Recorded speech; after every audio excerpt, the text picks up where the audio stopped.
Hello, I am Jody Wolf. You're watching Expoz May 12, 2016 at 12:03 a.m. in Birmingham. Topic is information on Judge Sclia, where he died, and some of the things they said was not available. I'm going to show you that they were, like cell phone and like airports.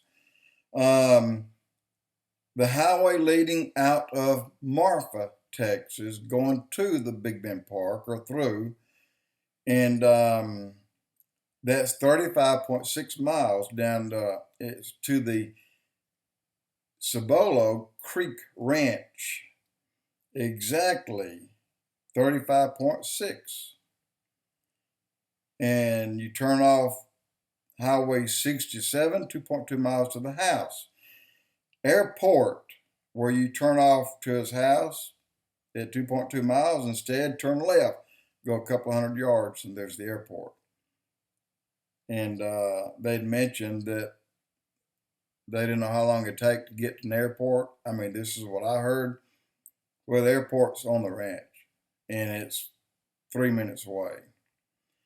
It is a 6,600 foot altitude. This place where he was is wildlife, not necessarily a preserve, but they have bison, they have whitetail, they have antelope, they have bear, they have panther, they have cougar, even lynx, and I don't know what all they have on that property, but enough that it's a hunter's dream if they want to go after that kind. But let me go ahead and tell you, besides that airport, I counted 5 other airports, one in MARFA, actually more than that.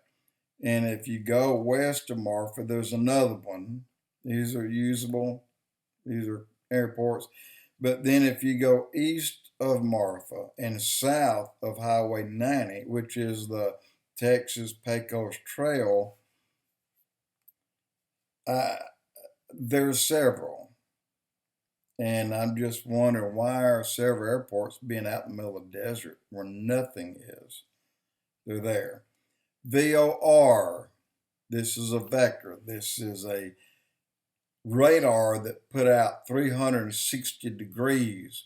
Pilots dial in where they're flying to, but yet they'll have to go to, for example, if I go from here to Callaway Gardens, I'm going to dial in the LaGrange Airport. I mean, the LaGrange VOR. And when that needle, when I get parallel with that VOR, that needle will go from to from. So if I'm going to at 90 degrees, then I'm going away at 180 degrees. That's how they work. There's 3 operational VORs close by. And on top of that, there's another huge, which is several miles down the road, but it's a very good tower to use for communications. I'll tell you how good it is.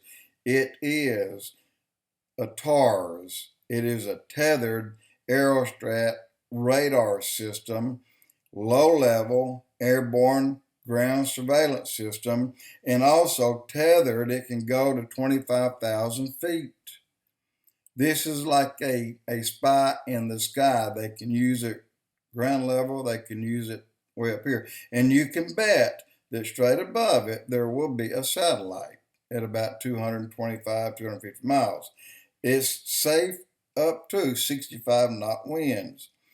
They have recently turned it over because Obama wouldn't fund it.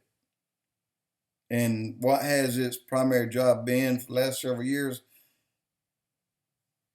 Illegals coming across the desert. This thing sees them. It's like an eye in the sky. But anyway, that's another point of communications. Cell phone all over MARFA. I've been there a number of times. Cell phone all over Big Bend Park. I've made calls from there. And so I'm wondering why that there were no guards There was no one with him, they say. And unless they had an excuse, they went into town to eat, which is 35 miles away. I don't believe that would be likely. Now, if Sclia said, you know what, I don't feel good, you two bodyguards, y'all going into town, something doesn't add up. Again, cell phone. He's got the VOR'S, he's got the TARs, and he's got towers all around. I mean, these VORs out in the middle of nowhere, airports in the middle of nowhere, but yet they seem to communicate well. I just wanted to throw that at you. And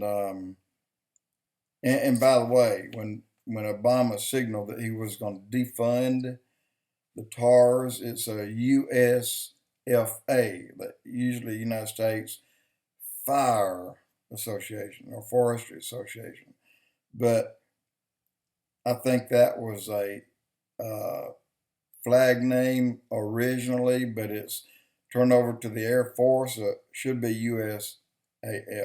So that may have been a misprint on their part. But he had plenty of ways to get help quickly. And I'm just wondering why they say no airports are nearby, no cell phone service. I don't buy it. Not for 1 minute. Jody Wolf Expoz.